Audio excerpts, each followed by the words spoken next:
Hello guys, good morning. Welcome back to my channel Smita's mini ব্লগে তোমাদের সবাইকে স্বাগত, সবাইকে ওয়েলকাম। তো তোমরা সবাই কেমন আছো? আশা করছি সবাই ভালোই আছো, আমিও খুব ভালো আছি। তো দেখো, আজকে সকালবেলায় বর আর আমি মিলে গেছিলাম একটু মাঠে।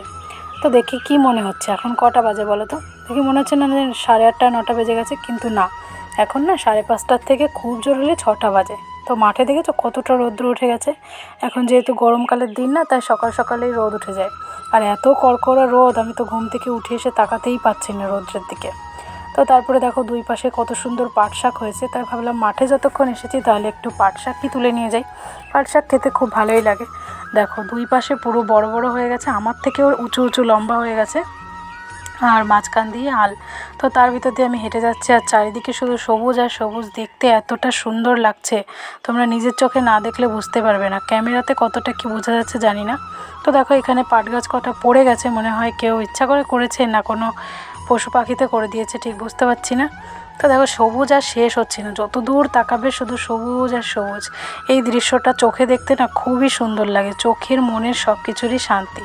তো আমি আর বর মিলে বাড়ির থেকে একটা প্যাকেট নিয়ে গেলাম, তারপরে ওতে অনেকগুলো শাক তুলেছি। পাট শাক খেতে আমার খুবই ভালো লাগে, বর খুব একটা খায় না। তো ওইদিকে খুব রোদ লাগছে বলে আমি আবার গাছের ছায়ায় এসে একটু দাঁড়িয়েছি। বললাম না, গাছগুলো আমার থেকেও লম্বা হয়ে গেছে। দেখো এই পাশেরগুলো একটু, বা পাশেরগুলো একটু ছোট ছোট আছে, কিন্তু ডান পাশেরগুলো বেশ বড় হয়ে গেছে, সেখানে দাঁড়ালে একদম ছায়া পড়ে যাচ্ছে। তারপরে দেখো গ্রামের মেঠো আল দিয়ে একটু হেঁটে নিচ্ছি। এই আল দিয়ে হাঁটতেও না খুব ভালো লাগে। সরু আল দিয়ে তুমি যদি খালি পায়ে সকালবেলায় হাঁটো না, হালকা হালকা শিশির পরে ভেজা ভেজা থাকে, খুবই ভালো লাগে। আর ওই শিশিরের উপর দিয়ে খালি পায়ে হাঁটলে নাকি চোখের জন্য সেটা ভালো, শরীরের পক্ষেও ভালো। তাই আমি খালি পায়ে হাঁটছিলাম না, কিন্তু চটি পায়ে দিয়ে একটু হাঁটছিলাম। তো দেখো খুব সুন্দর লাগছে, আর সামনে সামনে বর যাচ্ছিলো। তোমরা কে কে গ্রামে থাকো আর তোমাদের কার কার গ্রাম পছন্দ হয়, তোমরা একটু আমাকে কমেন্ট করে জানিও তো। তো চলো, এখন আমাদের শাক তোলা হয়ে গেছে, আমরা বাড়ির দিকে রওনা দিই। তো বাড়ি এসে আমি এখানে চা বানিয়ে নিয়েছি, দুধ চা। বর যেহেতু দুধ চা খায় না, তাই ওকে লাল চা বানিয়ে দিয়েছি, আর আমি দুধ চা বানাচ্ছি। আমি এখানে হাসছি কেন বলো তো? আমি একা একা দুধ চা খাচ্ছি, তো তাই আমাকে নিয়ে একটু ব্যঙ্গ করছে আর কি। চলো তাহলে চাটা এবার বিস্কুট দিয়ে খেয়ে নিই। তো এখানে বর বসে বসে হাজারো কথা বলছে, কী যে কথা বলছে আমি এখন মনে করতে পারছি না। হাসছি, খাচ্ছি আর কথা বলছি। তো এদিকে খাওয়া দাওয়া হয়ে গেলে তারপরে আমি রান্না বসাবো। জানি না কি রান্না করব। আর আজকে হচ্ছে মানে সপ্তাহের শেষের দিন, তো রাত্রেবেলা হাট আছে, দেখি বর হাটে যাবে, হাটে গিয়ে কী সবজি আনে। মাঝখানে না যখন শীতকাল ছিল তখন আমিও হাটে যেতাম, ছেলেকে নিয়ে বরকে নিয়ে আমরা তিনজনেই হাটে যেতাম, ভালো লাগতো, একটু টাইম পাস হয়ে যেত। বাড়িতে তো সবসময় বাড়িতেই থাকি, বাড়ির থেকে বের হই না, তাই বড়ও নিয়ে যেত। কিন্তু এখনই গরম পড়ার পরের থেকে আর বাড়ির থেকে বাইরেই বেরোতে ইচ্ছা করে না। আমাদের তো কষ্ট হয়ই, আমার ছেলের আরও বেশি কষ্ট হয়, সেই জন্য ও একাই বাজার করে নিয়ে আসে, আমরা আর যাই না। আর বর আর আমার পছন্দ মোটামুটি একই রকমের, আমি যে যে সবজিগুলো পছন্দ করি ও তাই পছন্দ করে। তো দেখো বন্ধুরা, আমার রান্না বাড়া সংসারের সব ধরনের কাজবাজ হয়ে গেছে, আমি স্নান করে পুজো দিয়ে নিয়েছি। আর দেখো পুজো দিয়ে আমি 10 মিনিট মতো এখান থেকে সরেছি কি না সরেছি, দেখো পিঁপড়ের কি অবস্থা। এত পিঁপড়ে এই প্রসাদে লেগেছে, নকুলদানা দিয়েছিলাম, শুধু এই একটা থালাতেই পড়েছে, ওই থালাতে 2-4টে আছে, কিন্তু দেখে না কীরকম গা গুলাচ্ছে, গা ঘিজ করছে। তোমাদের দেখতে কেমন লাগছে একটু কমেন্টে জানিও তো। তোমাদের বাড়ি কি এরকম পিঁপড়ে লাগে ঠাকুরের প্রসাদে, সেটাও কমেন্ট করে জানিও। তো তারপরে বিকালবেলা চলে গেছিলাম একটু মাঠে। আমাদের এখানে না মাঠটা অনেকটা সুন্দর, অনেক বড় খোলা জায়গা রয়েছে, সেখানে অনেক ছেলে মেয়ে, প্রচুর লোকজন আসে, খেলাধুলা করে, যে যার মতন বসে থাকে, গল্প করে, মানে এক একজন এক এক রকম, যার যেরকম ইচ্ছা সে সেরকম করে।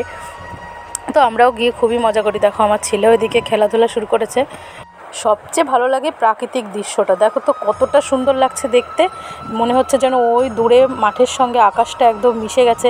চারিদিকে তাকালেই শুধু সবুজ আর সবুজ, আর কিচ্ছু চোখে বাঁধে না, খুবই সুন্দর লাগে। আর দেখো সাদা সাদা আকাশে যেখানে সেখানে মেঘ ভেসে বেড়াচ্ছে, এখনও হালকা হালকা দেখতে পাচ্ছ দূর দিয়ে রৌদ্র রয়েছে, ওই জন্য এখনও সবাই এসে পারিনি, আমরা আজকে একটু আগেই চলে এসেছি। কিন্তু একটু পরে যদি কোনো দিন সুযোগ পাই তোমাদেরকে দেখাবো যে এই মাঠে বিকাল হলে কত লোক আসে। আর এই পাশে চাষের জমিও আছে, সবাই চাষবাসও করে। তো বন্ধুরা আবারও চলে এসলাম অনেকটা সময় পরে, এখন রাত হয়ে গেছে, বর বাজার করে চলে এসেছে। দেখো হাটের থেকে কী কী এনেছে, ডাঁটা শাক, এখানে রয়েছে টক শাক। এই টক শাক তোমরা চেনো কিনা সেটা আমাকে কমেন্টে জানিও।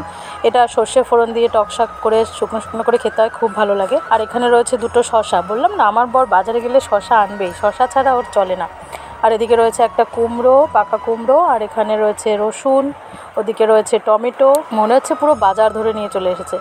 আলু, আর এইটা হলো কচুর ফুল। এটা কি তোমরা কেউ চেনো বা খাও? আমাকে একটু কমেন্ট করে জানিও। আর কি করে খেতে হয় যদি রেসিপিটা জানতে চাও সেটাও আমাকে কমেন্টে জানিও।